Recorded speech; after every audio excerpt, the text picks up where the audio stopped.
You know, chaps, podcasting is dangerous work. That's why I carry a big gun. Stay tuned, The Naked Gun is next. Hey, Mom! The meatloaf! We want it now! Ask me about my wiener! Would you like to have the suckle of my zipper? Like perfect 10? Cool beans. Cool beans. And you never once paid for drugs. Yeah, Jamie. We want a shrubbery! Slippy, slappy,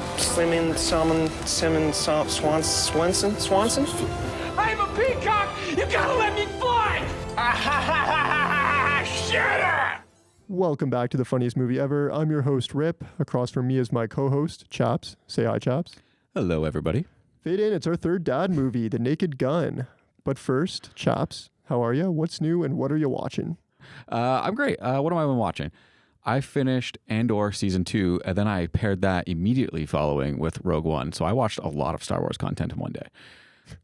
It was great. It was fantastic. It sounds like a long day. It was awesome, though. I loved it. I loved every single minute of it. Tony Gilroy, such an amazing creator. He did Nightcrawler, the Bourne franchise, a bunch of other stuff. But I don't know, when you pair two great seasons of Andor with Rogue One and it all just like culminates, I was like, this is fantastic. This is the best viewing experience I've had in ages. And, you know, like, it left me wanting way more Andor just because of how good the show is. But, you know, I understand, like, don't overdo it. I'm glad that they didn't do like 5 seasons because they very well could have done like 5 seasons and like drawn it out because there's a couple of time skips that happened throughout the series. I like it. It's just 2 seasons in and out, fucking awesome TV. And it's capped off with that great movie. Like, it's fantastic. I did not watch it, but listening to you rave about it, and like I do have an appreciation when shows know like when to call it quits. Yeah, for sure. That's really good to hear. And also, like, let's be real, if there's time jumps in that, they left the door open to come back and tell more story. Yeah, they definitely did. But like, I don't want them to. I mean, if they did, I wouldn't be mad either. Just if it was Tony Gilroy doing it, I'll be okay. If anyone else is covering time jumps within this, what happened in the Andor series, I'm out. But I think you should maybe check it out. Just hear me out. If you're into espionage, into political intrigue, into double crosses, I'd say give the show a shot. You don't really need a whole lot of like background on Star Wars to get into it. It is one of those shows that doesn't hold your hand, but eventually it does reveal the things you need to know. And I think that's something that we need to get back to. Like, too many shows just hold your hand, and that's why it's not interesting because you know everything right away. You don't need to pay attention. So I don't know. I'm just saying, get into it. It's a gritty show. It can be disturbing at times. They don't pull punches. Like, it's pretty dark. It's good shit. I mean, you're saying all the right things I want to hear. I'll ask you one question, then we'll go from there. Okay. You're not going to tell me like, okay, but hang on, the first like 2 or 3 episodes, you got to sit through that, and then it like really picks up, because I hate when people say that. So the first 2 or 3 episodes aren't slow by any means, but they are. Your voice is going up. You're about to tell me they're slow. I'm not. They're not slow because a lot of stuff is happening. But what else is? It's because you're trying to figure out what is going on. They aren't giving you a whole lot at the beginning, which is nice. And I found it, like, this might sound so fucking stupid to say this out loud, but like, I find I can pay attention to stuff more when I start questioning what's going on in the show. Okay. I know that sounds dumb because that should just be like, sense. that's how viewing should be done. And I think we've all just forgotten that because we scroll on our phones endlessly and watch memes, and like, you don't need to think. But the show is like constantly like, oh, like, what's that guy doing? What's the fuck? What's he up to? Okay, who's his guy? Like, you know, you start asking those questions and it pulls you in that way. No, the intrigue is what keeps you interested, right? And exactly. That's largely what got me into Severance.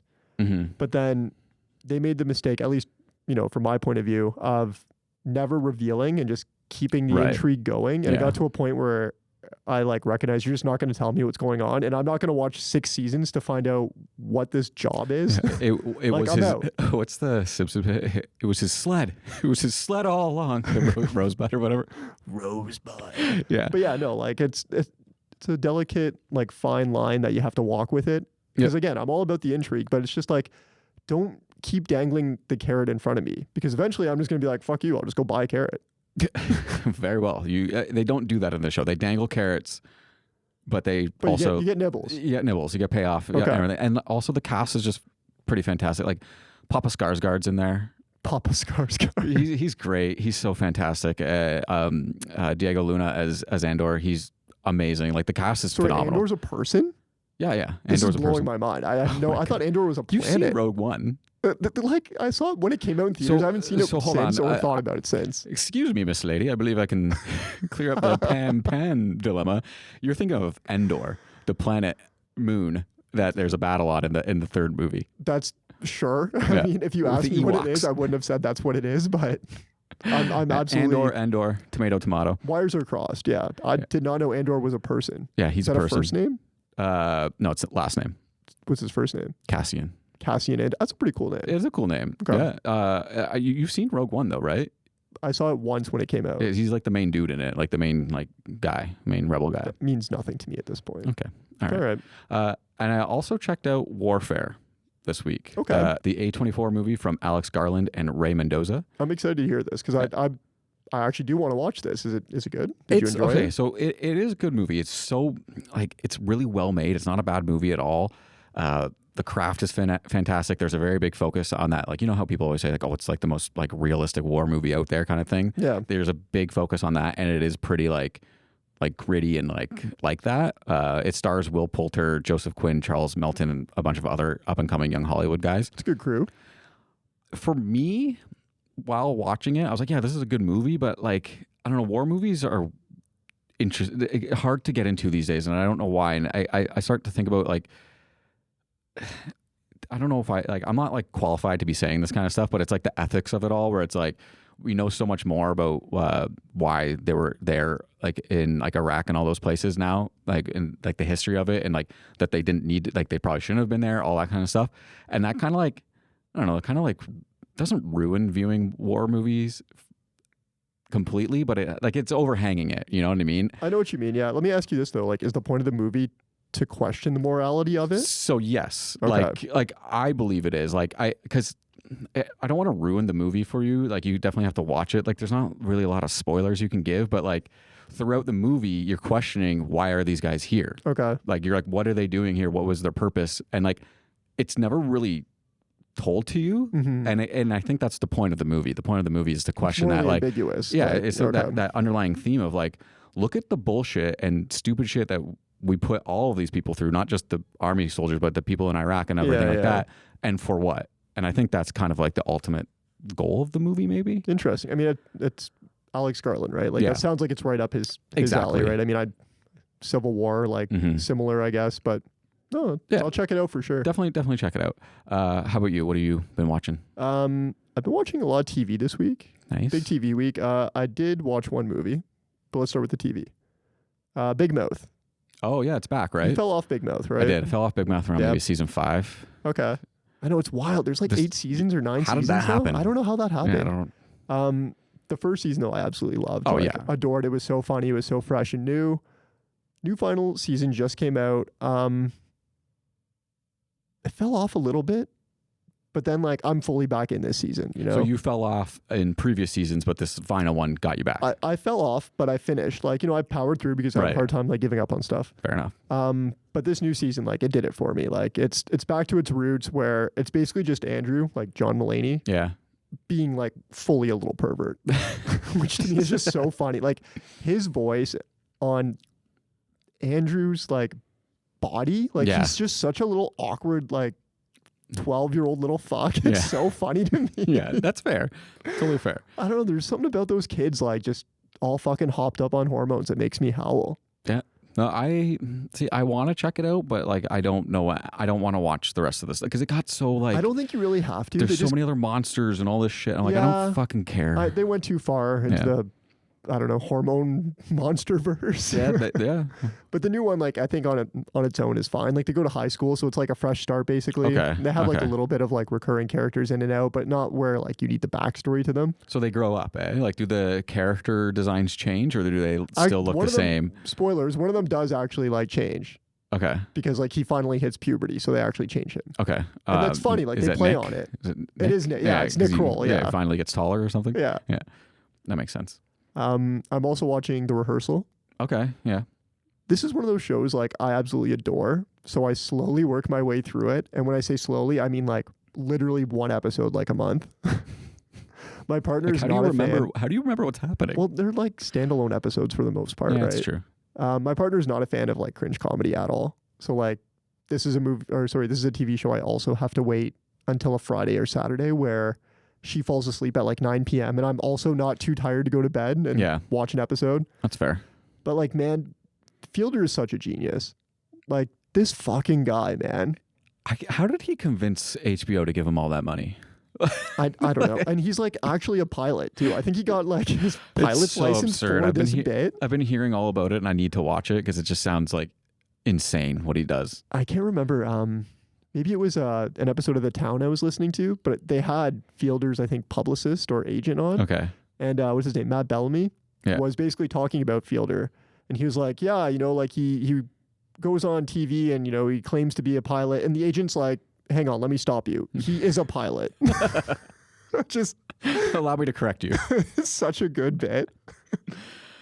Oh, man. If you haven't seen The Rehearsal, you have to check it out. That's so great. I love it as like this guy.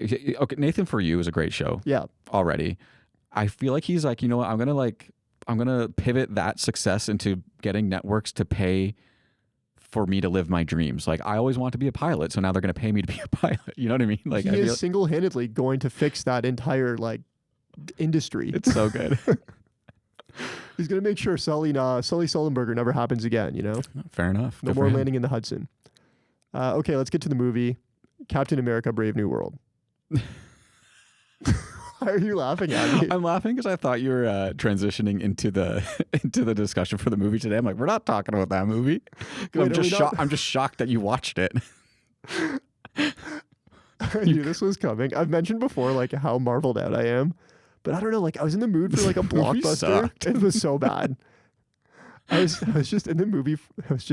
I was in the mood for a blockbuster. Like, does that ever happen to you? You know? Yeah. Like, I wanted like some explosions, some good like choreography, and like I wanted to be able to like tune out when I felt freely to. Do you know what I mean? Yeah. Like, you didn't have to fully pay attention. What's it called? Havoc? Yeah. I thought about putting that on, but I was like, that's a movie I actually want to watch. Okay, fair. And I was like, I want to like scroll on my phone, but like when something like big is happening, I want to look and like, you know, see Red Hulk like punch a building or something. Yeah. You go, wow, big. So like, this was that, right? I can say with certainty that I am once again marveled out. After one attempt at getting back in. I don't even know where to start. Like, maybe, so you've seen this? Yeah. So you can help me then. Okay. I didn't pay that much attention. Harrison Ford. Yes. All movie is talking about a treaty. I know treaties pretty well. I'm a big treaty guy. Yeah. I have no idea what treaty he's talking about. The whole movie, he's like, oh, you know, we gotta secure the treaty. It's my Harrison Ford impression. It's not bad. What fucking treaty? Don't they mention it in the movie? I know they're not talking about the Wakanda Accords because that's previous. They don't ever like explain what the treaty between. It's like, and then at some point he's having a call with France and Japan. I remember what it is. Okay, what's the treaty? You didn't see Eternals, right? No. Okay, so in Eternals, at the end of it, one of the fucking cosmic god people of the MCU stuff is involved. I can't remember his name, but he comes out of basically the Earth's crust and like is a big gigantic celestial god thing. And then is he just chilling in like the ocean? Yeah. This was a big plot point in the movie that I did not understand. So this is what the treaty is about, because the body of the celestial god that the Eternals, I forget how they beat him, is where adamantium comes from. And do you know what adamantium is? Yeah, it's stronger than the other thing. That's what he explained. It's strong. It has different qualities than vibranium. Thank you. That's vibranium. And it is a resource that is available to the entire world, not being hoarded by the Wakandans. This is absolutely wild. So this is what the treaty is about. The treaty is about getting all the nations of the world to work together so they can utilize adamantium to, you know, fucking basically build a utopia like what Wakanda has. But the Wakandas are like, no, we get the vibranium. You guys can fuck off. But now the whole world has adamantium vis-a-vis Wolverine. Okay. Yeah. 2 points. Go on. I'm going to make 1 point, and then I'm going to argue against myself on the other point. I love when you do this. My first point, how hard would it have been to explain that? It takes like 30 seconds to explain that in this movie. They do. No, they don't. Yes, they do. What did you say when you started talking about this movie? You said you want to scroll on your phone whenever you want. No. You probably were doing that when that happened. No, Chaps. I guarantee it. There's like 30 exposition dumps in this movie. And I want to say like one of my ears was perked up listening to all that exposition. You heard treaty. And I heard treaty a million times. And it got you excited. Why couldn't they be like, yeah, the big ocean monster treaty? Like, call it something. No, they didn't. They literally, at one point, they talk about the celestial being. Like, they call it what it is. They talked about the being, but it's all to do with itself. It's never explicitly mentioned that the treaty is linked to this being. Yes, it is. No, it's not. Okay. Fair enough. I'm sorry. Like, I have to bend my no shitting on movies rule for this one. And I feel like that's okay because Disney pays Harrison Ford well. It's fine to shit on Marvel movies. It's okay. They made 36 of them. This was bad. Yeah, I'm it just wasn't gonna leave good. it at that. This Yeah, is it just wasn't bad. good. Yeah, I mean, it's just so hard. Like, I want to like Sam Wilson, like the new Captain America, and what's his face playing him. I like the actor who plays him. Who is that? Anthony Mackie. Anthony Mackie. I like him. I just like. If he's not going to have powers, it's not worth it. Like his flight suit is never going to make me believe that he could take the Hulk. The flight suit is lame. Like I just like give him some of the flower shit that makes Black Panther as strong as Black Panther. Like give him something so he's not just like a meat bag that can be tossed against a wall by the Hulk and die.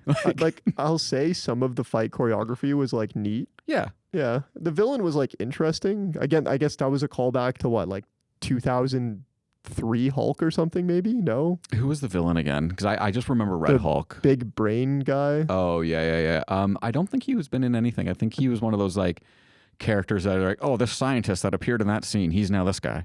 Like, you know what I mean? I don't know. They did like what they did with Jake Gyllenhaal's Mysterio. How he was like part of Tony Stark. Yeah, he was part of Tony Stark's thing, and Tony Stark called it barf, and then he decided, you know what, I'm going to take down Tony Stark. Sure. You know what? We're taking a break. Let's take a break. When we come back, we're talking Naked Gun. In this city, there's crime on every street. But one man has seen enough.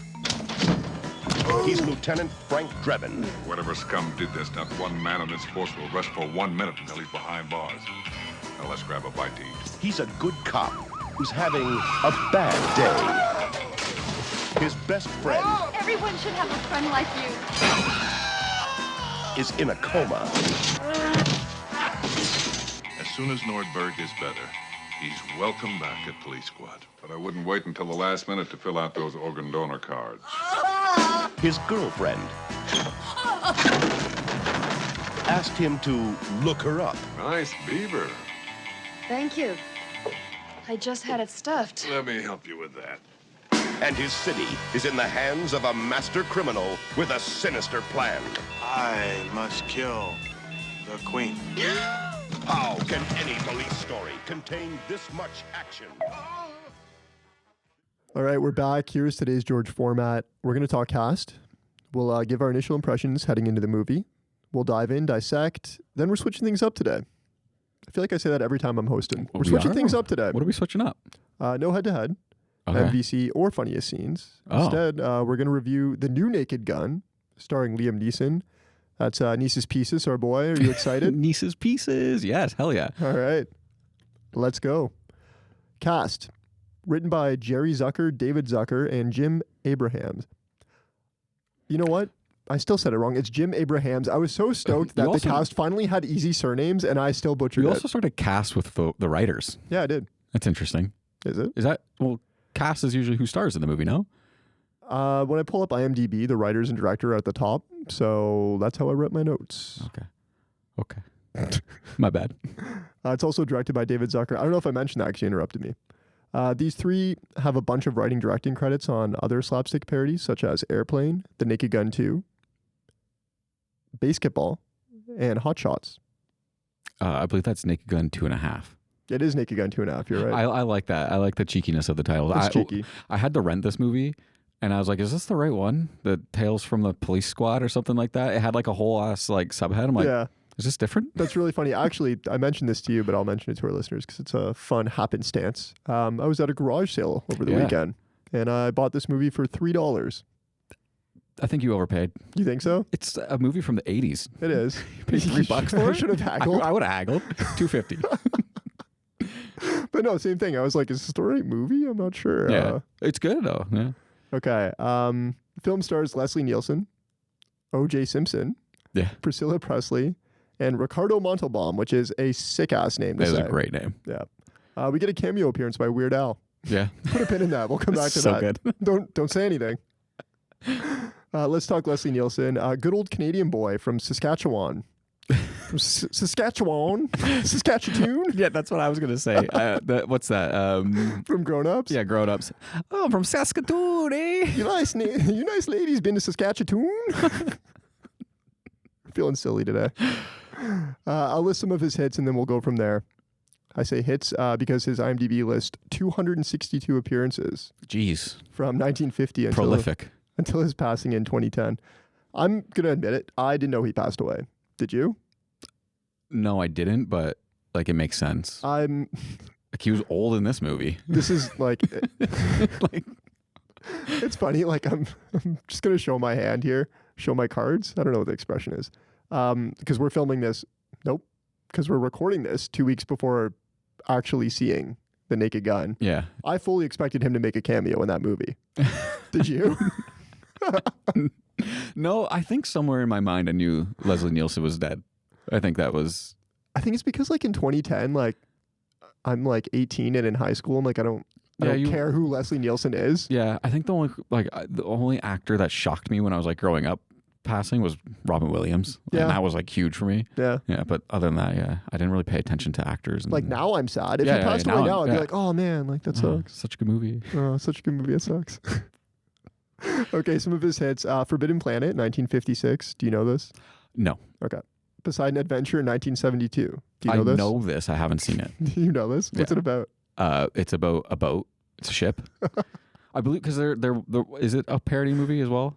I don't know. Because I know there's one, and this might be the same one where there's it's a boat that like capsizes. Yeah. And that's called Poseidon. Okay, and this is like the joke of it. Is it? I have no idea. All right. Airplane 1980. You've seen that, right? I can't say yes. I can't say yes because I saw it when I was like maybe 6. Like okay. So it's not fair to say I've seen it. The Naked Gun. You've seen that. I have now. People might be mad at this, but I think it's fair to include this as a hit. Scary Movie 3 in 2003. I forgot he was even in that until I read it in your notes. It's like, oh yeah, I forgot about that. He pisses out of his fingers, right? Yeah. That's the aliens at the end. Yeah, that's how I'll always remember him. Okay, great gag. Hit me with your relationship here. Like, is your dad a fan? Are you a fan? My dad's 100% a fan, and like I said, I saw Airplane when I was a kid. Probably because my dad was watching movies that day, and I just hung around. And he's like, "You're too young to understand any of this, so it's fine," kind of thing. But then I know Airplane through osmosis of pop culture over time. Just like all the bits that got copied from it. You see YouTube clips, all that kind of stuff. Don't Call Me Shirley, like of course, all of those things. Like I know that. I've been meaning to rewatch Airplane and just haven't gotten around to it. It's so funny because like I've seen Airplane a million times as a kid as well. But I can't remember the most recent time I've seen it. But much like you, like it's in pop culture, right? Yeah. Like, it's ingrained in everything. Yep. I've seen it recently, like watching Winning Time, where that's the John C. Reilly one about the Lakers, right? Yeah. It's in Stupid and Futile Gesture, which we just covered. Yep. Like it's everywhere. Yeah, I don't know. With that, let's just jump right in. What'd you think? So, like I said, I mentioned before, I had to rent this one, and I'm honestly happy I did. Like, I want to give money to the people that made this movie if they're still getting it, because this movie was pretty decent. Like, we've covered a couple of the Good, the Bad, and the Dadly movies, and they haven't like lived up. This one lived up. I like this one a lot. Yeah. Were you worried going in, given how you felt about the previous 2 80s movies we've watched? A little bit. Okay. I was like, is this going to be like, am I just going to be here to just watch the bits, or am I going to actually enjoy this movie? And I enjoyed the movie while watching the bits. I had an open mind going into this one. I was really excited. I cracked a beer, had a puff. You cracked a beer? Yeah, it was great. Holy crap. Yeah. This guy. Airplane is the one I had definitely seen more of, and I couldn't remember the last time I watched this, but when I went to go rate it on my Letterboxd, it says I watched it during the pandemic. Airplane or Naked Gun? Sorry, Naked Gun. Right. Obviously a dark time for everybody. I've clearly suppressed it because I have no recollection of watching it within the last 5 years. Yeah, classic. All right, with that, let's kick off our movie. We're in Beirut. Yeah, we are. We're witnessing a roundtable of shady characters plotting a terrorist attack. It's here we're introduced to Frank Drebin. Lieutenant Frank Drebin, played by Leslie Nielsen. Right off the bat, we're presented with this movie's style of humor, and I think it's fair to say we know how the rest of the movie is going to flow based on this quick prelude. What did you think? Were you excited? Were you anxious about what's to come? I was a little confused at first. I was like, hold on, he's a detective. What's he doing busting terrorist organizations? Well, he's in police squad, which is police squad. which could be anything. It could be police. It could be a squad it's of police. Team America before Team America. Yeah, literally. But no, I love this fight scene. Like, I love that. I had to pause it and like rewatch it because there was so much shit going on and I couldn't type fast enough. It was like there's like the mid fight, like that he gets going, all the kicks and like it was great. I love that he amazingly kicks their asses through fight choreography that is both absurd yet awesome. I'm sorry now. I'm just stuck on like, what was he doing there? What was he doing there? Why was he in Beirut? What was he doing there? He's a cop. And just like that, the entire movie is now ruined. No, it's great. It still stands. Okay, let's talk the long opening credits. I know you love this. Before we get there, though, I like what he says to them after he kicks all their asses and like, what's he do? Like jump out a window, I think. Like he just runs. He's like, I'm Lieutenant Frank Drebin, police squad, and don't let me catch you guys in America. What are you doing there? Oh my God. Okay, hit me. Opening credits. We're following the police car POV into a car wash, a women's locker room, a roller coaster, finally a donut shop. I mean, this is the kind of thing I expect to see replicated in the new movie. It's an easy, timeless gag. I guess maybe not the locker room.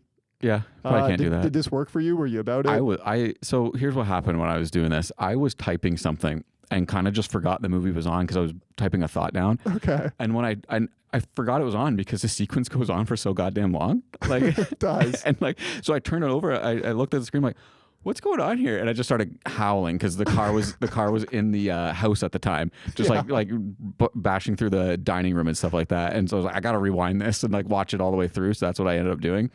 I love it. I love stuff like this. Like we talked about it in Spaceballs, the long opening, like there was the opening crawl and the ship passing. Like this was great. This was fantastic. I will be shocked. Again, 2 weeks from now, Rip. You let me know if they don't do this or not, because there's no way. Like this has to be how this movie starts, right? This has to be a ripoff of some cop show from the 80s. You think so? There was probably something in the 80s that started with some like a similar thing, so they're just like, let's rip that off. Like I meant to look into it and I didn't. I'm sorry. I ran out of time, but if maybe we'll look into it and I'll add it in. All right. Okay, our movie is officially underway. We're at the LA Harbor. O.J. Simpson. Yeah. What? Again, like, no way I watched this 5 years ago because I definitely don't remember O.J. being in it. I didn't know he was in it. I didn't even like because I missed the credits because I was writing a note, like I said. But yeah, did not know he was in this. Anyway, we see O.J. Simpson. So you know someone's getting murdered, and that he's going to dedicate his life to finding out who did it. That one's for you, Norm. We learned that a shipment of heroin is coming in 3 days. We see all kinds of bad actors huddled around, up to no good. So naturally, OJ decides to proceed without backup, and he ends up swimming with the fishes. Yes, he does. We have some good gags here. Chaps, what do you got? I fucking lost it when he goes to kick the door in. I knew that was what you're going to say. His foot just goes right through it. It's so good. And then you get a shot from inside, and it's all the henchmen slowly loading their guns. I was like, that was perfect for me. That this movie does it time and time again where it's like they just set you up so perfectly to knock you down like immediately, because the build up to this is like, you know, he's sneaking around, he's like, there's anticipation building up, and you forget that you're watching a parody sometimes. Yeah. And then because the music matches, it sets the atmosphere, you think he's just gonna bust this door open. No. It's so good. He gets shot like 8 times and falls into wet paint. I found the whole like dramatic death sequence hilarious. Like, yeah, you said the wet paint. He bonks his head off like a metal beam, steps in a bear trap. The wedding cake. So good. Before finally falling into the water. Yeah.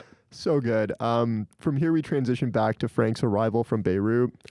He's at the LA airport, and we're led to believe people have gathered around to meet Frank at the tarmac. This is flawless misdirection. Yeah. Like, nobody is here for him. They're here for Weird Al. But it's the best. Did this get you? I loved it. Because, like, I was like, you know what? Okay, yeah, this is a silly movie. Sure, that he's going to make a statement to the crowd waiting for him, whatever.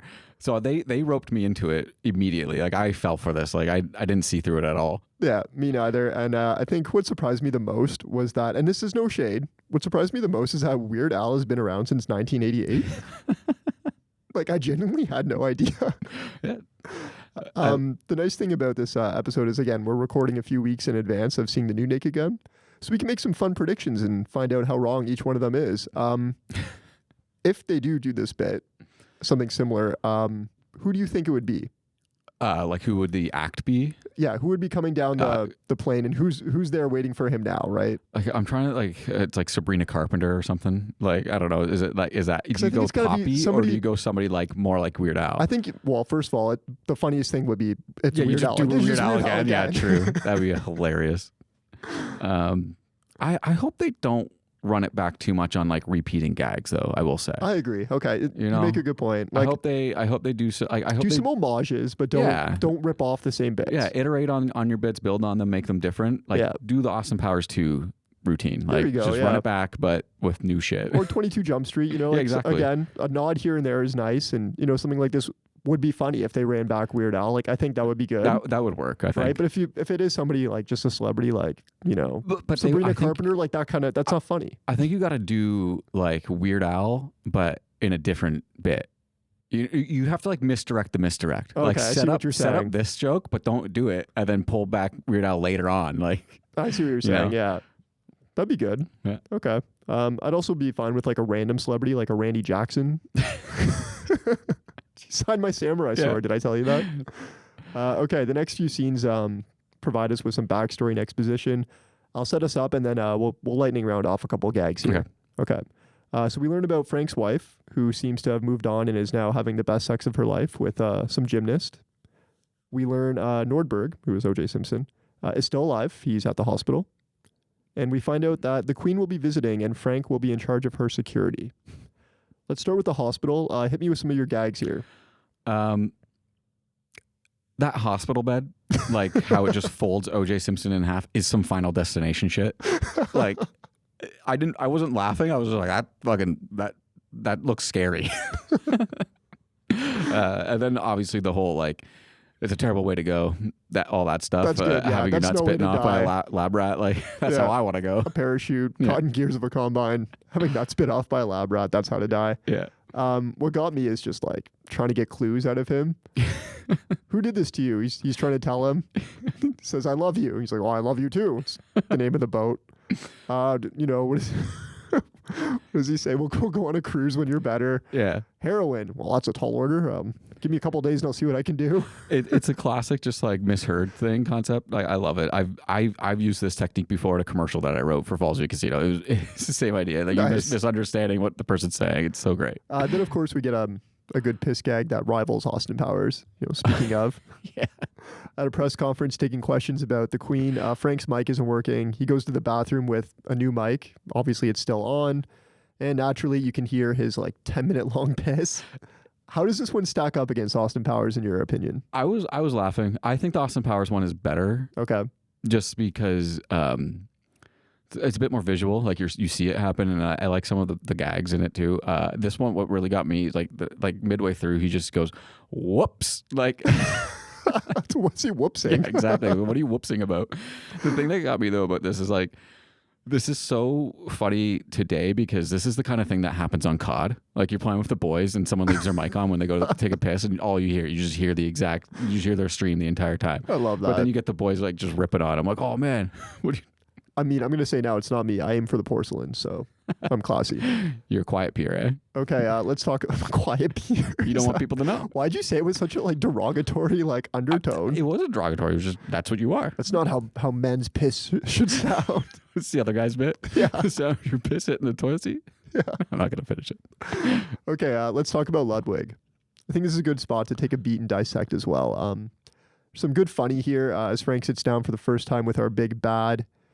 We're in Ludwig's office. Ludwig offers Frank a cigar. Cuban, he says, to which Frank responds, no, I'm Dutch-Irish. This movie is just filled with these jokes. And to be honest, this is the kind of misdirection I thought we'd get more of in Spaceballs. Yeah. Perhaps I'm painting all of these movies with the same brush because, truthfully, I'm more familiar with Leslie Nielsen's work than I am Mel Brooks. Mm-hmm. I've seen this movie before, as I've mentioned. I've seen Airplane a dozen times. So it's possible I'm generalizing when I guess I shouldn't be. I'm just curious what your thoughts are here. Is this closer to what you expected with Spaceballs and I guess to an extent Vacation? Do you wish we got a little more of this or perhaps the other way around? Is there anything that you'd have taken from those movies and applied here, or vice versa? This is a good question. I can say that I would prefer if this comedy was more so in Spaceballs, because I feel like what they're doing is they're playing heavy into the tropes of cop procedurals. Yeah. And I think that's the bread and butter of a parody movie to myself. Like Spaceballs does that, but they layer on too many things that aren't to do with that world. And I think that's probably because it's a niche. You know, sci-fi was a niche back then. Like it's not as popular as it is now. But yeah, I think definitely Vacation could have also used a bit of this comedy styling as well. I think Vacation kind of, you can see some like undertones of this misdirection, you know, that was like popular in the 80s, this sense of humor. Because they do kind of lay it on with like, oh, this is a family vacation. So like, let's take things that are relative to, you know, family road trips and we'll throw it on, right? Yeah. But I guess what they don't do is this kind of like misdirection gag, right? Instead, we just get like a lot of pervy Chevy Chase. A lot of Chevy Chase being perv. Which is fine. I think I would have liked to have seen more of this though, because I think this is something that Chevy could really pull off. Yeah, he could pull off this kind of slapstick humor, and I think that's kind of... And in fact, like it reminds me a lot of his like Weekend Update time, right? Yep. Which is, you know, Weekend Update is all misdirection. Yeah. So, food for thought. Okay, let's talk other gags going on here in Ludwig's office. Of course, there's the rare pen. Yeah, there's the rare pen, the fish. I wasn't vibing with the fish stuff. Yeah, the fish didn't really do it for me. It felt like a cheap gag. But then it got me back later when he shook his hand and his arm was all wet. Yeah, like it came back around. It's one of those ones like, that main gag didn't work, but this callback that happened five seconds later worked a lot better. It's like somehow the secondary joke hit more than the main gag. Yeah, exactly. No, I like that. That's funny. Like he spends the entire conversation. He's trying to get, you know, the fish back in the tank. He's trying to get the pen to work. But then at the end of the day, the joke is just all of the water that pours out of his sleeve. Exactly. I love it. I think there's a bit too that before we get to Ludwig's office, when he's questioning a guy to like get information. Yeah. And they keep going back and forth, like bribing each other to get information. Yeah. I love it. It's like, that's a good one. They just keep saying, it's like, oh, why should I tell you? How about now? And they like, so Nielsen hands him a 20. Yeah. And then he's like, well, what do you need the information for? Well, why would I tell you that? Well, how about now? He hands him back the 20. And they just go back and forth. I love that bit. Can I borrow $20? Sure. Okay. Yeah, can you spot me? Yeah. How about now? Okay. Following this, we're introduced to Frank's love interest, Jane. Before we talk Jane, how did you feel about this? You know, this movie is very silly. It's a loose plot. Do you think it needs the addition of a love interest in Jane? Like, do you think she helped the movie at all? Maybe, like, did it detract from the movie? I guess because we could have explored different avenues instead of, you know, the time spent on her. Like, for example, we never really explored the heroin, like, subplot. I guess that resulted in OJ's death here. Yeah. Like, would that have been a better use of time? He's still alive. Sorry. He didn't die. I think because it's a slapstick parody movie, so the threads are loose, right? Yeah. The heroin thing seems to be a bit more of like, this is why Ludwig's a bad guy. Okay. This is why he fits with the we need to plot terrorism thing. Like, I think that's what's happening there. Jane, like, I don't think she detracts from the movie at all. Okay. I don't think I think it adds some, there's a bit of funny within there. Like, they have like a montage sequence later of like the dates that go on and stuff like that. So I think it adds that. You probably need this as a B plot. Do you think so? I think you need something that, like, because if you don't have this, you kind of have like an hour-long movie, really. Or just, I suppose, two separate investigations happening at the same time, which, you know, I guess then you just start getting sloppy and confusing, right? Yeah. Okay. So let's talk the first time Frank meets Jane. She makes a grand entrance down a few steps. Okay, so I mean, this is good, right? This is, I guess we answered my question. Just people getting comically hurt will never not be funny to me. I could watch this kind of shit all day long. Like, it's so lowbrow, but it is. I think that's the problem with some comedies nowadays, is that they don't do the low-hanging fruit to warm you up. Even a stand-up comic has a setup comedian to get the audience warm. Yeah. You get dropped into these newer comedies and there's nothing to like rev the engine. You're just expected to laugh at absurd bits that don't really make sense yet. You know, that's like a really good comparable. Good for you. Yeah. Go me. Go you. Chad's having a day today. Frank is narrating his thoughts about her as she walks away right into a wall. Yeah. And then I think this is the popular quote of the movie here. They move into the records room where she climbs a ladder in her dress, and Frank says, "Nice beaver." I just had it stuffed. Just had it stuffed. Yep. Hands on the stuffed beaver. It's classic. Is that lowbrow that you were talking about? Yeah, exactly. It's classic. It's funny as shit. And then, of course, we get the all-timer. "Aren't you afraid your gun might go off accidentally?" To which he responds, "I used to have that problem. Now I think about baseball." Yeah. She says something about Arbor Day as well, and I was like, what the fuck is Arbor Day? It's like where you plant trees, isn't it? Yeah, that makes sense. Arborist Day. Saplings. Arborists, write in, let us know. Yeah. Right now, somebody's at home and they're doing arbor, and they're like, "That's not what Arbor Day," and that's not what arbor is at all. Okay, the next few scenes we're given some more exposition here. We learn that Frank has 24 hours to clear Nordberg. Ludwig demonstrates his new mind control device that definitely doesn't just look like a clicker for a pair of car keys. And we witness this mind control device in action as Frank arrives at the hospital to check in on Nordberg. He sees the doctor trying to kill him. Do you want to talk about any gags in between these three exposition dumps? Yeah, I do. I want to just talk about how every single time he parks his car, there's something for him to smash into. It's one of my favorite recurring bits of the entire movie. It works every single time. And then the before he gets back to the mind control assassins and whatnot, he parks his car, slams it, and the airbags go off, which start driving his own car away. And he's like, "Did anyone see the driver?" And he's like shooting at his pulls own out his car. police badge. Stop, police. So good. And then you also get like a little bit of a James Bondian parody in between here too, where they're going through like the tech room. It's like it's supposed to be Q, like showing him the new gadgets. And honestly, some pretty neat gadgets. Like I love that they did the Swiss Army shoe. The Swiss Army shoe. Because you think it's just gonna be a shoe with a knife in it. Like, that's classic. It's like, and it's got everything else you need. And he just starts pulling out the corkscrew, the dart cufflings. And how could you forget the anti-graffiti wall? Yeah, that's a good one too. Last bit, I'll let you move on. But did you like this one with the tall guy? Al? Yeah, I didn't. Just Al. So I didn't really understand this one. I was like, is the joke just that he's tall? I don't think there is anything to understand here other than that, yeah, he's tall. And then Frank's like, "Oh, you got a little bit of something on your mouth." And just a whole piece of banana falls to the ground. like sometimes you don't really need to explain it, you know? No. It just works. It was great. It had me going. Okay, let's talk chase. Frank chases the doctor outside the hospital. The doctor gets into a car, drives away. Frank gets into a car. Except it's a driver's ed car for the teen driving school, and there's a teen driving it. Before we go any further, chaps, I have one question for you. Yeah, hit me. Which chase scene did you enjoy more, this one or the one from Mission Impossible Dead Reckoning? Go. This one by a mile. Because the one in Dead Reckoning wasn't supposed to be a fucking parody of itself, but it became one and it sucked. This one, however, the student driver is a funny gag. It's funny. It's a good gag. I love that. Like, she rolls up the window as he's firing the gun next to her ear. The calm driving instructor as like a juxtaposition between all the chaos that's going on. It's really great. Yeah. He teaches her like, okay, now extend your arm. Yeah. And now raise your middle finger. It's so good. And of course, like, we have to mention the chase ends with the doctor going headfirst into a fireworks factory. So here's something that I was like, so let's talk about the dastardly plan that's happening here. Sure. As far as evil plans go, this one's pretty good. It's pretty good. Like, I would expect to see this in a true action movie. Like, it's like mind control assassins. That's a great idea to assassinate the queen. Like, what more could you want in a plot that you need to solve? Like, you need like Ethan Hunt on the case. You know what I mean? Okay, hang on, because now I think you're getting ahead of yourself. Okay. It's 1988. Yeah. He works at a local police precinct. Police squad. Yeah, the police squad. Yeah. This dastardly genius plan that you're ranting about right now. Yeah. It involves the Queen. Yeah. Mind control in the 80s. Yes.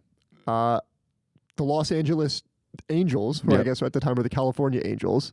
Like, this isn't a simple plot. It's like very complex with layers. It is, but they tell it really simply. Like, it's like, I'm not confused about the plot at all ever. No, see, that's the thing. I'm not either.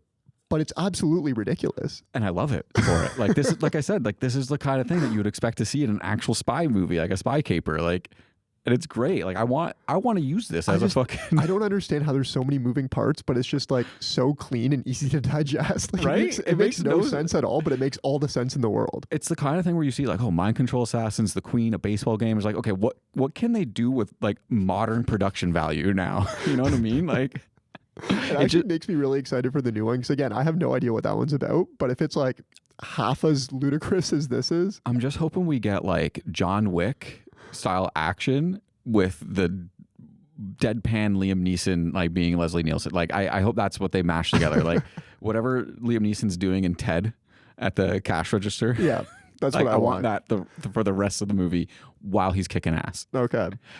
I had one more bit before we talked about it, but my favorite car parking sequence happened around this area. It's the scaffolding. Like there's just a whole bunch of scaffolding up in the wall. He slams right into it. I can't. It's so good. Oh, I love it. Okay. What follows is why I guess we would defend our B-plot love story here. Frank is arriving home after a long day and he sees his door is ajar. So we see him flipping around the room like the gymnast that his wife's banging. Yeah, I didn't understand that bit until you said it at the beginning. Like his wife was banging a gymnast. I'm like, okay, now that bit makes sense. Is that like a callback to it? Or is he just, do you think he learned how to do gymnastics afterwards, ironically? I think it's like okay, we're going to show off a different side of Frank that shows that he's actually a really good cop. Oh, so you think, I thought more you were leaning in towards like, no, his wife just has a thing for gymnasts. So that's a little bit of backstory there. Yeah. Okay, we find Jane standing in the kitchen. She's boiling a roast in nothing but a button-up shirt. We get some really good visual gags here. Why don't you hit me with some of your favorite? I'm going to disappoint you here because this is the moment of the movie where I kind of zoned out a little bit. Okay, where that's fair. I was like, you know what, boiling roast, I don't think there's going to be much to see here for another 10 minutes or so. So like I kind of tuned out a bit. A couple of the things I did like prior to this where he's walking around before he gets home again, there's narration happening. Oh, yeah. And he keeps asking a whole bunch of questions like, and what's that guy doing? And what was with that car? And what's with the mind control? And where the hell am I? I thought that was a really good gag. But back at his apartment, when they start getting all hot and heavy and like they're gonna do it. The nasty. Yeah, we're gonna do the nasty. I love that. He's like, let me change into something more comfortable. Changes into another suit. And then the suit ends up being tearaway. Yeah. It's so gold. I'm not gonna lie. But then the condoms thing weirded me out and I was like, this is weird. That was a little weird. I died when he like just took off his suit in one shot though. Yeah, it's so That's good. such a good bit. We get the series of shots too, them on the beach. She's riding a bull. She's riding a bull. That's the good one, right? Laughing after Platoon. That's the other one I had. They walk out of a movie theater and they're laughing, and then we pan up and we see it's Platoon. That's a good bit. Oh, it's great. Good stuff. It's all so funny. So Frank decides to revisit Ludwig's office. A sting operation. Oh, you're calling it a sting. I refer to it as a stakeout. Oh, did he call it a stakeout? I don't think they referred to it. I referred to it as a stakeout. Because she's like, what are you doing? Like, he's like, oh, I'm busy. I got a sting or a stakeout. He says one of the two. Okay. Yeah. Either way. Is there a difference? I think like a sting, I don't know this for sure. Okay. This is just off the top of my head. I think a stakeout is when you suspect there to be something happening, so you're watching for. A sting is when you know that something's going down and you're going to bust it. Oh, so like when you say, if you come here, we'll give you a boat, and then you show up and you get arrested for parking violations, and then you ask, now where's my boat? Yes, exactly like that. That's a sting? That's sure. Okay. A weird example of one, but yes. It's The Simpsons. Come on. Yeah, I know. Okay. We get a good gag here with the shells. He gets out of the car. There's a bunch of pistachio shells. What's really great about those, because the previous scene, Jane kisses him goodbye, so you think he's just got lipstick on his mouth the whole time. But then you'd realize it's a mountain of pistachios and his fingers are all red because of the, oh, it's so good. I'm not going to lie, I was a little sad here because I kind of wanted them to spend more time like surveilling. Yeah, doing like surveillance jokes. Exactly. I love stakeouts. I know you love stakeouts. Yeah, it's great. prime for bits. And although it's a lazy one, like I'm surprised we didn't get like, oh, pizza, and they deliver a pizza or something stupid like that. Yeah. You know what I mean, though? No, I totally agree. Like, there definitely could have been more stuff that they did there. For again, sure. like, this is what, an hour 20? It's a fast movie. Give me more gags. Great pace. Give me more is like my biggest gripe with this. That's fair. Okay, Frank moves inside. We see him snooping around Ludwig's desk. Bingo. He pulls out a bingo card. I love that before that, to get into the office, he has a key ring of different credit cards to try and jimmy the lock. It's so good. Are you not gonna, toot your own horn here about the time I've done you're this able? before. Yeah. One time, Ripp got us locked out of his apartment, and I jimmied the lock open with a student card. I was very impressed. So Frank's snooping around. He finds a bank sheet for a large deposit after proof of death of the Queen. just Upon like that. proof of death. Just like that. Yep. But then he... That's how detective work happens, right? You go in, you find it. It's right there. It's always in the open. Do you think you'd be a good detective? I don't know. Probably not. Okay. So the lights are off. He pulls up this deposit sheet. Mm-hmm. And how does he see it? He raises his lighter. Yeah, well, because like fire, paper. See. Yeah, you got to see it. He has to see, right? Yeah. Next thing you know, it's on fire. Of course. The whole office is on fire. Yep. He's like bumbling around the room, ends up on the ledge, sexually assaulting somebody. and a concrete statue. And a concrete statue. Falls, hangs onto the statue's dick. This is... I think this might be as lowbrow as we can get. But this honestly had me laughing like maybe the hardest all movie. It's like they were because like... he gets up and then the fucking dick... it breaks off. No, it goes erect first. Oh, right. Yeah. Tell me, how did this play for you? Like, to you, is this the peak? Are we at the peak yet? I've been peaking ever since he hit the scaffolding, man. Like... So after destroying Ludwig's office, Frank is told not to be at the Queen's reception, understandably. Yes. Jane shows up. This is hold on. This is the talk with the mayor, right? Yeah. So the mayor's calling him out on all his past issues of being a cop. And what is he? Well, I forget what he says. Like, well, when there's someone getting violently stabbed in the park, I jump into action. That was a production of Julius Caesar, and you killed 5 actors. Yeah. Good ones too. Good ones. Yeah, there it is. I don't know, man. Like, I don't know. Yeah. How? It's hilarious. Anyway, Jane shows up. Yes. She tells him, I need to take a break here. She just shows up to the office to be like, oh, hey, like, I couldn't get a hold of you, so I knew you're over here. I'm just conveniently at the office. It doesn't matter. It doesn't need to make sense. It doesn't need to make sense. Doesn't need to. Yeah, it's fine. Anyway, she's there. She says, Ludwig wants to meet you tonight. Yeah. This leads us to one of my favorite jokes in the movie, and it's not nearly as grand as some of the others that we just spoke of, but for some reason, like, it really got a good laugh out of me. Frank arrives at the stockyard, and there's a guy waiting for him, like, atop a water tower, I guess. Yeah. He says he has a message for Frank, and he open fires on him. Frank says, I can't hear the message because you're firing your gun. Don't fire your gun when you're talking. This is really great. This is also another example of guns shooting up. Well, no, the range. That's why he wasn't hitting him. The guns don't have... But Frank is able to shoot up at the water tower. So why couldn't the guys without a paddle shoot up at the tree? That's not how guns work. Okay. All right. Every movie has their own gun rules, don't you know? Yeah, obviously. If you work for Ludwig, write in and let us know if guns work. There's one really funny line that he says while he's being told he can't protect the Queen anymore. And it's not funny. It's so bad. Just think, next time I shoot somebody, I could be arrested. Yeah, I had that. That's...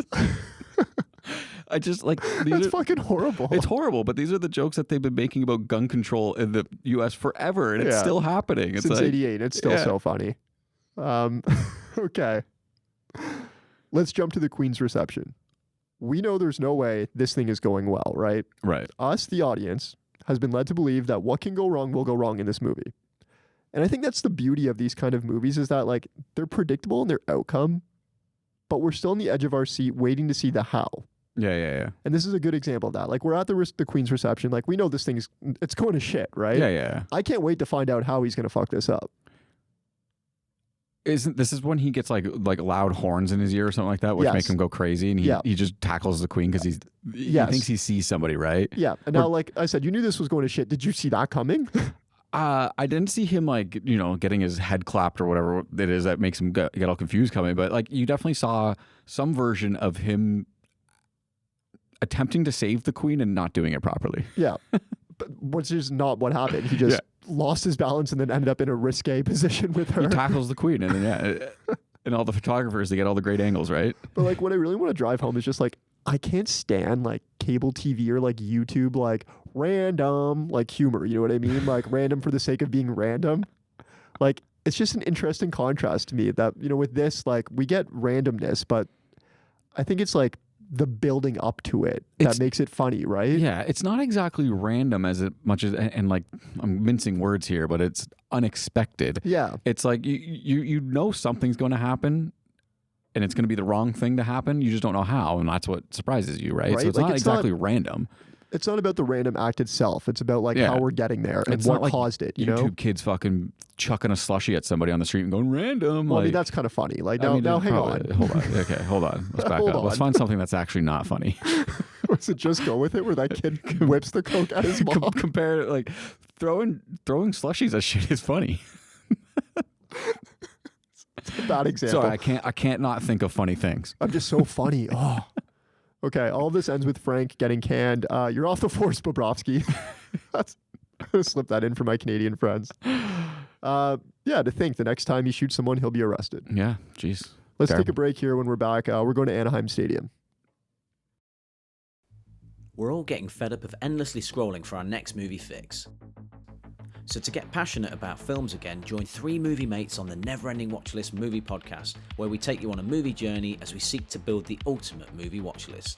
Seeing all of those films are absolute bangers. Yeah, absolute bangers. Bangers. I applaud you again, sir. We deep dive specific movies to find out facts, theories, and funny takes, and ultimately decide whether a movie is worthy of being on the watchlist. I can't recommend this film. Oh! We'll debate top 5s, rank directors' movies, and interview film fans just like you. And she is an incredibly complex villain. She's fierce, she's immovable. So whether you're a casual movie fan or hardened cinephile, we've got plenty for you to enjoy. I got outvoted by the guy who chose the movie for this episode. Join me, Damon Carter, Alex Hall, and Cam Young on the Neverending Watchlist Movie Podcast every week on Podcasts Everywhere. It's easier to find Cameron on Facebook than it is to find a plot in existence. Right, anyway, for now, it's farewell to Alex. All right, we're back. We've reached our end game here. We're hit with the revelation that Jane overheard Ludwig is planning to assassinate the Queen at the baseball game this afternoon. He's going to use mind control to have one of the players do it in the 7th inning stretch. Let's take a temperature check here. How are you feeling about the plan?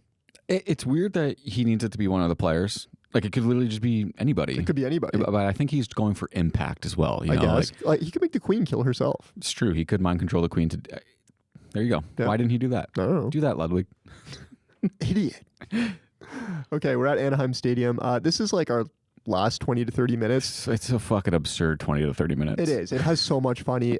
Let's start with the obvious. It's a small but fun gag. A couple rough-looking guys, clearly from the nosebleeds, have moved down. I love this. And are in the Queen's seats. This is so funny. This is like when I went to a Leaf game and I was sitting next to Chris Hadfield, the astronaut, but before he showed up, there were a couple of ruffians in his seat and he had security remove them. Like, this isn't a knee slapper, but I just love I love how timeless it is, because it's 1988 and this joke still hits in 2025. Yeah, it's so great. It's good stuff. Okay, so Frank has he has to figure out a way to search the players and determine which one will be mind controlled into attacking the Queen. This part, I was so good. Why does he need so many different disguises to end up as an umpire? Like, what? Well, he has to get down to the field first. He was already arguably down to the field. Anyway, enter Enrico Palazzo, yes, international opera star responsible for singing the national anthem. Frank strikes him, takes his outfit. We've mentioned a dozen times over the course of the past 2 seasons how much we love it when our main character takes someone else's clothes as a disguise. Yeah, it's great. Where does this one land for you? Like, what is running through your mind as you see him walking up? Like, obviously nothing can go right here.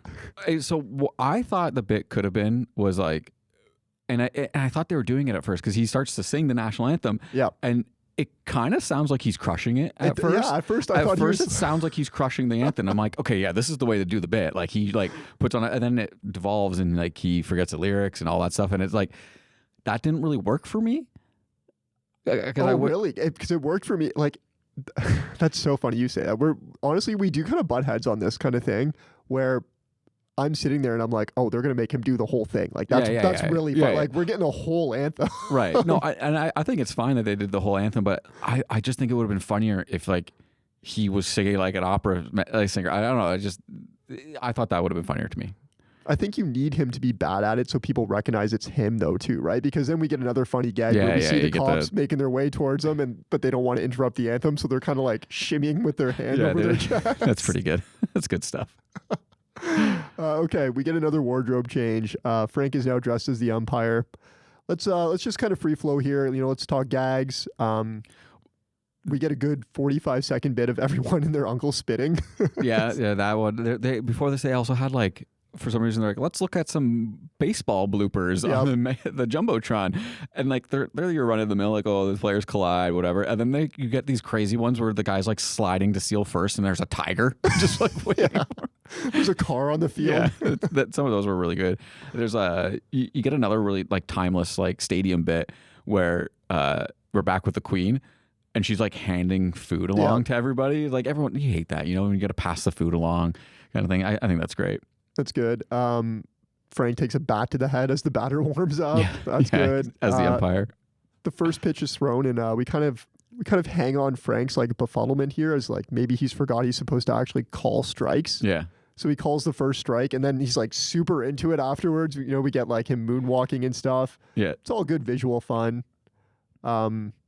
We get a montage of him searching players, I guess, while the game is underway. I love that as that montage goes along and like he's finding out ways to search the players, that he's finding things like corked bats. Yeah. He's searching the pitcher, and the pitcher has all these different, like he's got like Vaseline. Vaseline and sandpaper to like scuff up the ball to like make it fly differently in the air. Like all these like little like these are things that you heard about like in school growing up. Like, oh yeah, that guy corks his bat. That's why he can hit home runs. Like you hear that kind of shit, and like now you're seeing it. It's so funny. That's good stuff. I really love. It's nothing. It's like a nothing bit. It's not even that funny, but the little dustbuster to clean the plate. Yeah. I thought that was great. Let's wrap things up here. We're 1 out away from the 7th inning stretch. Frank is told not to let the Angels get that final out, so he's calling balls on blatant strikes. Yep. Shoves the catcher out of the way, throws like 7 baseballs up in the air. Yeah, I thought that was good. Yeah. These gags finally wrap up when he runs over to second base to interrupt tagging another runner. He starts tossing officials. We get a good like monkey in the middle gag here. Yeah. They're in a pickle. They're in a pickle. Is that what you call it? That's what they call it in the Sandlot. Okay. Yeah. So that's for all your baseball knowledge. I'm not a baseball guy, so like honestly, when I'm saying like umpire and runs and stuff like that, like I'm like also very self-conscious that I'm not saying the proper thing. All of my baseball knowledge is the Sandlot, Rookie of the Year, and what's that one? Angels in the Outfield. Sure. Yeah. If you build it, they'll come. And Field of Dreams. Yeah. There it is. We get another good misdirection gag here. Frank shoots his cuffling. He misses and hits the person on the balcony who actually falls on the shooter, and that's how our shooter is taken out. This is so funny. Did not see this coming. And then we get another like supporting bit that actually got me more than this, which is the crowd cheering on Frank, but they call him Enrico Palazzo. Hey, it's Enrico Palazzo. It's really good stuff. There's actually, now that I'm like saying it, I realize there's so many supporting bits that I actually find funnier than the actual gag. Oh man, it's one of those movies that like, I think you said it off the top, it's like a last per second movie. It kind of just rolls. Like if you look away for a second, you're gonna miss some funny little line that gets said, right? It's so good. Ludwig has taken Jane hostage. Frank finally catches up and he takes him down with another cuffling. We see a mile away that he's not going to just be stunned. He's obviously going over that balcony, right? You killed him. No, it's all right. He's just stunned. Now, what I didn't see coming, Detective Ripp here, is him getting flattened by a bus. I love this part. Like a steamroller. A truck, a steamroller, a marching band. The marching band. My father went the same way. It just keeps you on the edge of your seat. Like, I'm howling till the very last second. To wrap things up here, one of the marching band members steps on the mind control device. Jane is activated. Frank is able to talk her through the spell, and we live happily ever after. Let's talk ending. Let's talk final thoughts. There's a couple of things. I love that. It's like the classic, like, oh yeah, this person's under mind control, but true love will get through to them. Yeah. So Frank is like not pleading his case, but like pronouncing his love for her. And he's he's listing off like things that he's like, before I met you, like after I met you, I've seen things that I never knew were there before, like birds singing, dew on a newly formed leaf, stoplights. just good shit. Just going right till the end. Yeah. Again, like I'm so happy we chose this movie because I've seen this before. Apparently in 2020, I've seen it before growing up with my dad. Yep. But the nice thing about it is, like you said, there's just so many gags that, I mean, unless you've seen this like 1,000 times, it's impossible to remember every single like laugh, right? Yeah. It's so good. Yeah, overall, I really enjoyed the movie. I was very pleasantly surprised. My partner came down. She's like, "Oh, you liking it?" I'm like, "Yeah, I'm like actually enjoying this one." Some of the sillier bits, like that fish tank stuff, didn't really work for me. But at like an hour 25 runtime, who cares? You know, like they're not eating up too much time. They're not like going on too long. Yeah. Again, it's like this is just another vehicle for bits. But the plot was good. You got to look at it too as, I mean, you're throwing like 30 bits at the wall. Oh yeah. If 29 of them stick, that's fuck. math. If 15 of them stick, you're fine. You're batting 500. Like, yeah, there you go. There's another baseball term. Hey, that's a pass. Yeah, there you go. I love it. Okay, we're gonna jump ahead 2 weeks here. Now we're gonna talk Naked Gun, starring our boy Neeses Pieces. All right, it's about 2 weeks later. We both grabbed ourselves a large popcorn and cherry Coke, and we had a time watching this. Yeah, we did. Our boy Neeses Pieces knocked it out of the park. But before we dive in, heads up, we will be spoiling the shit out of this movie. So if you still haven't seen it, pause this, go watch the movie, and come back. Yep. All right, Chaps, hit me. Give me your opening thoughts. I was a big fan. I thought you were going to say more. I don't know. I thought you were going to continue your sentence, but I feel like you were waiting for me. I caught you mid-yawn, eh? Yeah. We're so back.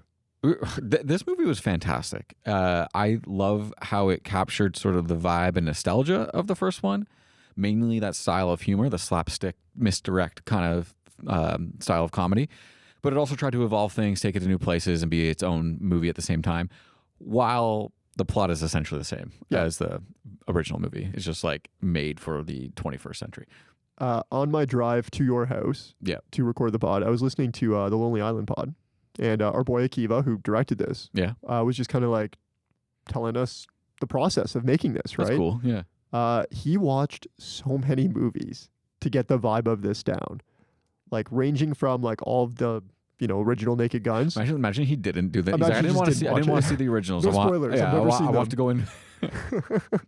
So he watched all the Naked Guns and pointed out like, oh, they all have exactly like 85-minute runtime. Okay. So does this one. Okay. He watched a ton of James Bond movies. Yeah. Dirty Harry movies. Yep. It honestly like sounded cop movies, yeah. Sounded like a blast. Yeah, I would love to see his like list of movies that inspired. That's pretty cool. I just laugh at like his wife being like, Akiva, dinner's ready. And he's like, not now, I'm doing homework for the movie. And he's like just watching Dirty Harry 2. Doing important stuff. Doing important movie director stuff. Don't come in here. The opening 10 minutes of this movie might be better than the opening 10 minutes of 22 Jump Street. I don't know. What do you think? Yeah, this was something you said to me right after we saw it, and I was like, that's a bold statement, but maybe an accurate one, because it hits the ground running. 22 Jump Street doesn't have Neeses Pieces in a skirt. Yeah, no. We don't see Liam Neeson's hairy legs sticking out of a skirt. As a little girl? Yeah, it honestly, when you see the little girl skipping down the street and she enters the bank, you're like, so I went into this blind. I'm so jealous. I didn't see any trailer. I had no idea what the bits were. I don't know how it was spoiled for me, but I couldn't believe it when you told me. We're sitting there and it's starting and you're like, I don't know what's happening because I haven't seen anything. Yeah, I was like, I don't know what's going to happen. I haven't seen any of the trailers. I have no idea what the plot's supposed to be. I had no idea he was supposed to be Frank Drebin Jr. Like I didn't know any of that going into it. So I was completely blind, which I think that's I've seen the original, but I don't think you need to see the trailer or anything like that. Like it's just going to ruin the movie for you, in my opinion. Like just go watch it and have a great time as Liam Neeson takes off his schoolgirl disguise and like grows and becomes 7 feet tall. Like, it's so crazy to me hearing everybody be like, oh, I didn't think like Liam Neeson would be a fit for this. And, there's so many people saying like, oh, it's funny because he's like a serious actor. He does, Taken and all this crap. And serious actor. You and I are here and we're like, did you guys not watch Ted 2? Yeah, did you guys not watch Ted 2? Did you not watch like any movie that he's been in can be unintentionally funny? Him buying the Trick cereal is Hall of Fame worthy gags. Like it's so funny. So I can take these home and nobody will follow me, right? Yes. It's fucking hilarious. The cereal isn't actually just for kids. If you haven't seen this clip, you need to YouTube Ted 2. Liam Neeson tries to buy Trick cereal. Yeah, it's so fantastic. The second I heard that he was going to play like Leslie Nielsen's part, I knew just because of that scene, like he was gonna fucking crush. It's funny because we were talking about it afterwards that like it's almost like Seth MacFarlane has been like he's had the blueprint. He's like he was waiting for the right time to do Liam Neeson as Frank Drebin Jr. So I told you this when we walked out too, because again, you didn't really know anything about the movie going in. I had you no wanted idea. to go in blind. Yep. So Seth MacFarlane is a producer on this. Yeah, that's all, so I saw that at the end. The only thing he contributed to this movie, like outside of his name being on it, is bringing in Liam Neeson. Yeah, that's what a great producer does. He gets the guy. This movie doesn't exist without it. It's his only contribution. It is by far the single most important contribution. It's the only contribution he needs to make. He doesn't. This movie would not do well with Seth MacFarlane style comedy. I don't think. I think if you try to make this more like in line with like his Family Guy stuff, I don't think it works. I think that's why him just being a producer, just bringing sort of the pieces together makes it so much better. So it's really interesting you say that. And I was listening to him do an interview on Dax Shepard's podcast. And again, like shout out to Dax. Like his podcast gets a lot of shit because I guess it's like... Does he get a lot of shit or does he just get shit from our group of friends? It could be both. I will say like I like that he gets guests to talk about more unconventional things. Yeah. And like obviously they're still going to plug their shit, but that's a whole other thing. He mentioned something really interesting about Family Guy and about this movie, which is they're both kind of set up for the new like TikTok brain. Whereas, Family Guy is like, okay, I'm not watching. Oh, cutaway gag. Okay, I can watch. That's really funny. Has nothing to do with the plot, right? Yeah. This movie's kind of the same where it's good for like your TikTok brain. Yeah. Because it's like 1,000 jokes thrown at you, right? Yeah. It's funny because it's like, it's a style established in the 80s. It's not like, it's not anything new. No, it's not. It's not anything. They're just finding a way to take that traditional style of humor and like elevate it to the new modern era. And like, it's interesting to say the TikTok brain. Like, I have TikTok brain. It sucks. Really? It's just like, it takes a lot. I've talked about this before. It takes a lot of my like focus to like watch a movie and like not go on my phone. And like, I hate that part. Like, I don't want to go on my phone. I want to just watch the movie. Yeah. I find it interesting that you don't experience that in the theater though. You know what I mean? Like you have to fully remove yourself from it. And I wonder if kids struggle with this nowadays too, where they have to go on their phone at the movie theater. Like to me, the theater's always been sacred. Like I go in there, first thing I do is, I put my phone on Do Not Disturb. You can I talk sit there about and I assholes enjoy on it. their phones in movie theaters. It happens way too often. Oh, really? Yeah. Yeah, the one that we go to downtown, it's like, yeah, there's going to be somebody scrolling on their phone. And like, the theater's doing their job. They're updating that little intro thing. You're like, hey, don't be a Tommy Texter. Sure. Don't be a Sammy Scrolls a lot. Yeah. People are still doing it. Yeah. No one's paying attention to your PSA, Cineplex. You got to get in there. You got to take those fucking phones. You got to find that fucking dog. I'm so glad you picked up on the reference from the... I mean, let's talk gags though. Yeah. So, yeah, not everything landed for me, but like we're hitting well above 500 here, right? Like you talked about it briefly. It's like this movie throws everything in the kitchen sink at you. It's like it's a last per second movie, just joke. Yeah. And not everything's gonna land. I mean, let's go. Like, give me your favorite scenes here.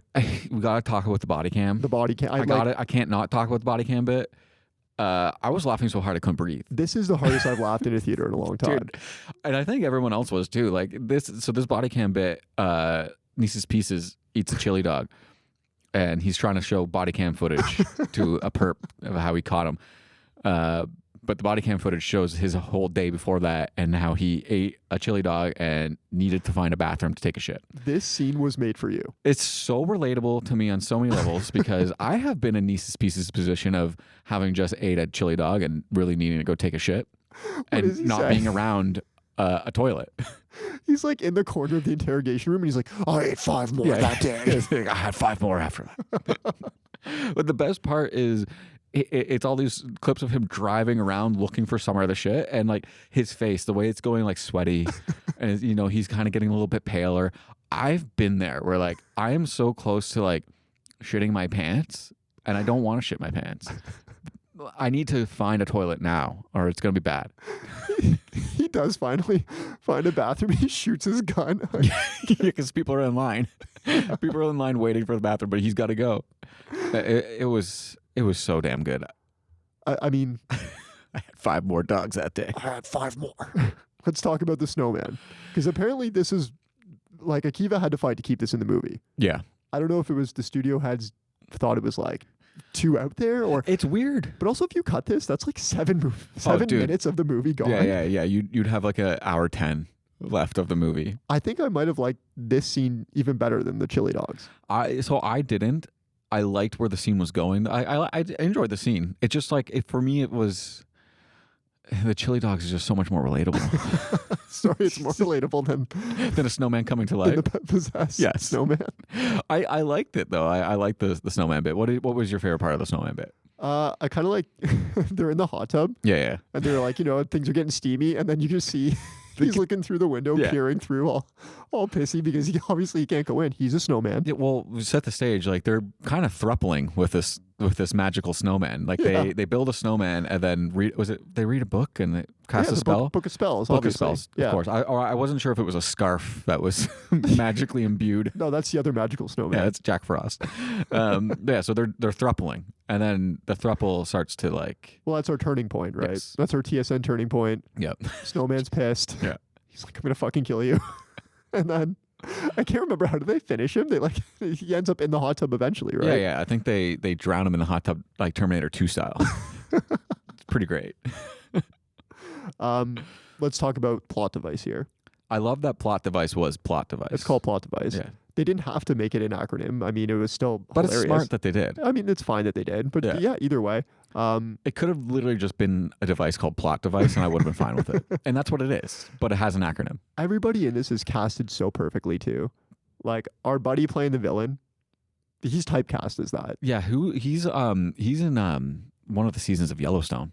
And he's a villain as well. I can't remember his name. Oh, what's his name? Danny Hudson. That's it. Yeah. Perfect. Yeah, he's got great. the most like smarmy smirk. Smarmy. And there's a scene I really enjoyed. And this is kind of like a little gag, but it still got me. And I know it got you because I heard you audibly laugh out loud. Do you know what I'm going to say? No, I don't know. There's so many jokes. I can't remember. It's when Liam Neeson is at the tech conference. Yeah. And him and Danny Hudson are kind of like feeling each other out, right? Right. He offers him a cigar. Yeah. The whole cigar gag. But then like they go to say goodbye.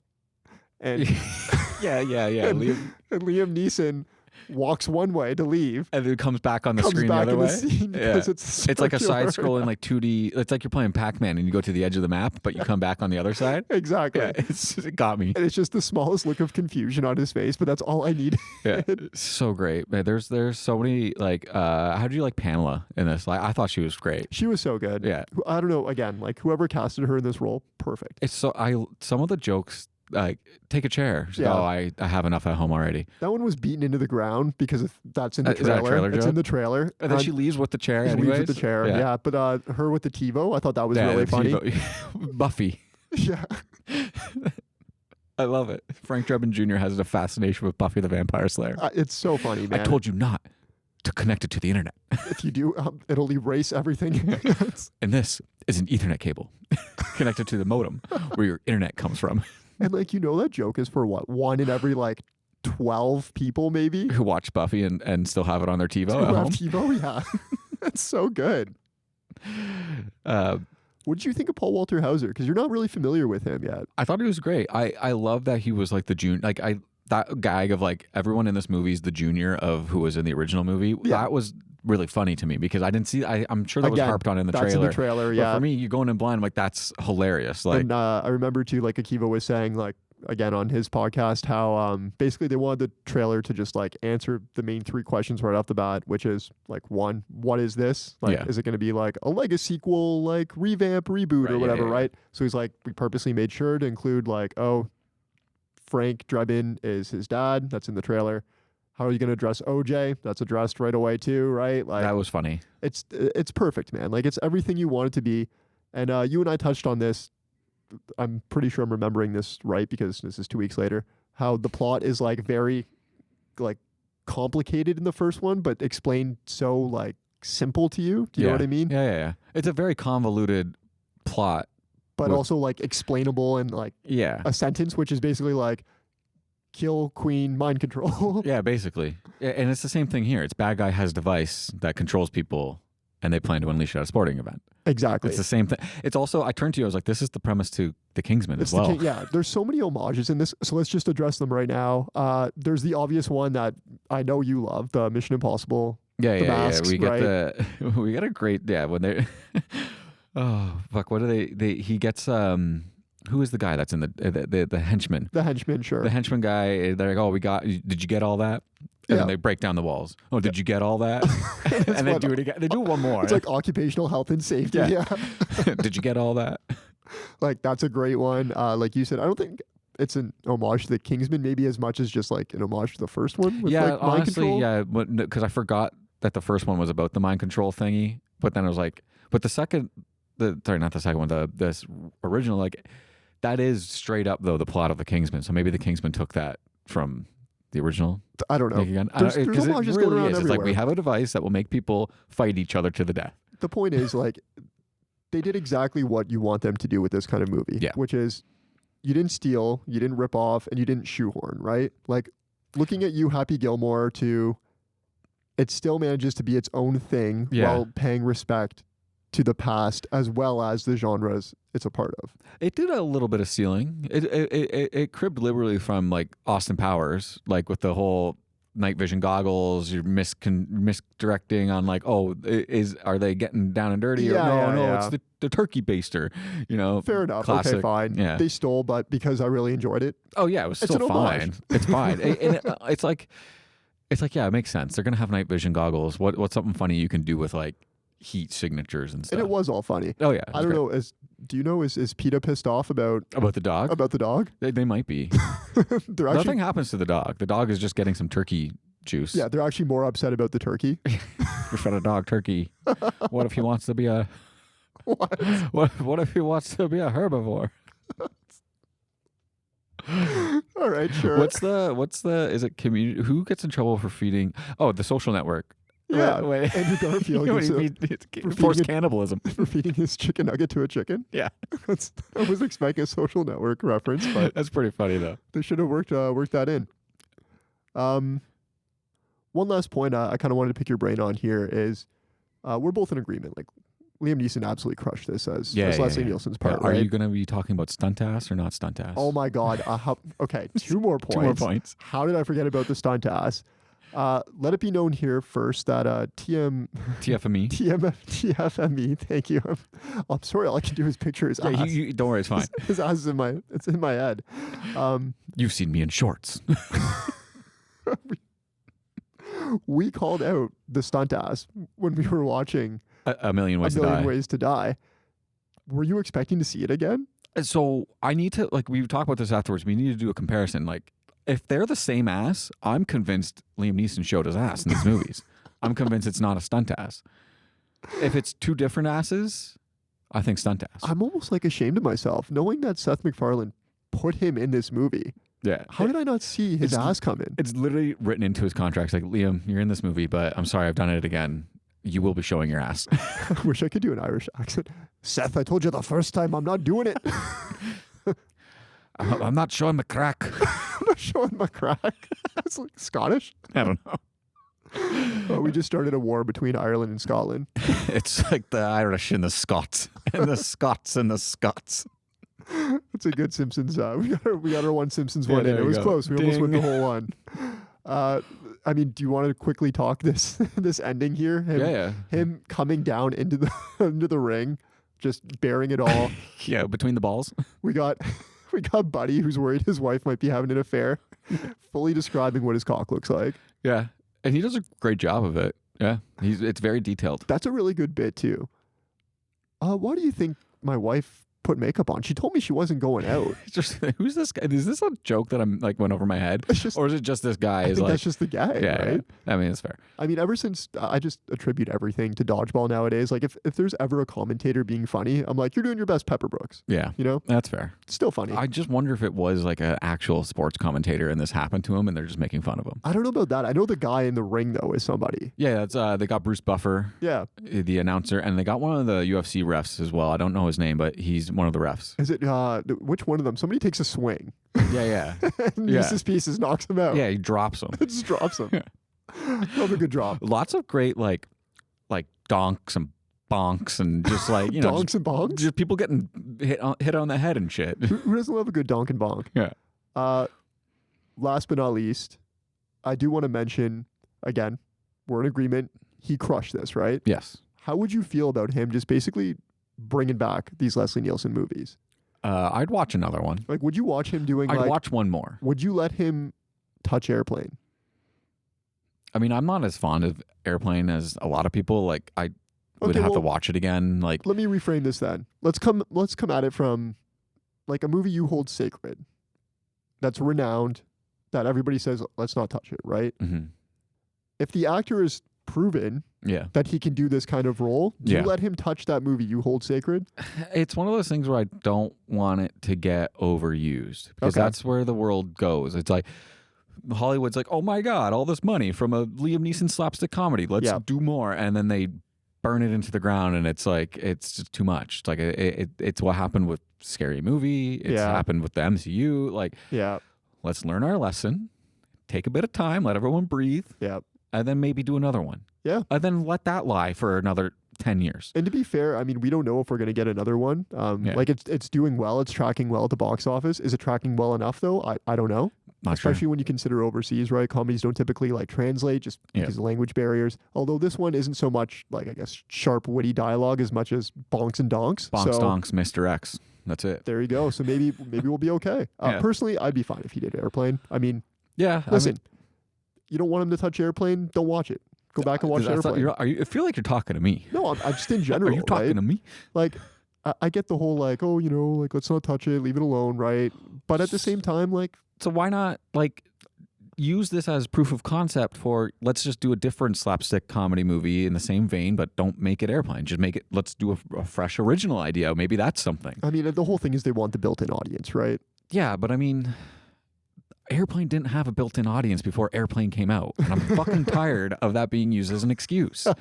Like, I'm so over Hollywood being like, it needs an IP to get people in an audience. Like, yeah, it also needs to be good. Like, just attach somebody famous to it. Yeah, get a good writer, get a good director, get a good actor. There. I don't know. Like, do I have to do your job for you, Hollywood? Or at least like try a different spin on it. You know, like again, to reference the interviews I was listening to, like 22 Jump Street was referenced, right? Mm-hmm. How are we going to do this? Well, let's take something that was, you know, a dramatic like teen show, right? 21 Jump Street's not a comedy. Yeah. And then it's a drama. What are we going to do with it to like enhance it? Well, let's make it a comedy, right? Yeah, you change the genre. It's a different spin. Mm-hmm. So I mean, you know, if you're coming at it from that angle, what do you want to do? Like Airplane, like horror comedy? Space it's a space plane. It's a fucking plane crash. Well, what's that? What's the movie called? The Gray. It's The Gray. You want to do The Gray, where he fights a wolf with mini bottles of alcohol strapped to his fucking fingers. I'm so mad that movie doesn't. I'm sorry, I'm going off a tangent here. I'm so mad that movie doesn't show you the fight. It literally ends. Liam Neeson, he gets his hands all like taped up with these bottles, broken bottles. He's going to fight a wolf, and it just ends. It just ends? To be honest, I never watched it because I didn't want to watch Liam Neeson beat up a bunch of wolves.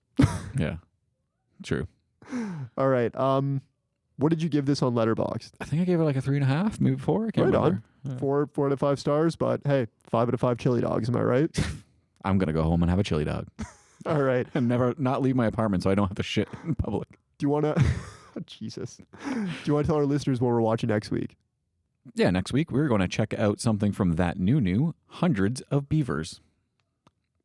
Thanks for listening. You can find us every Wednesday on Spotify, Apple Podcasts, and YouTube. Check us out on Instagram and Letterboxd. Links are in the description.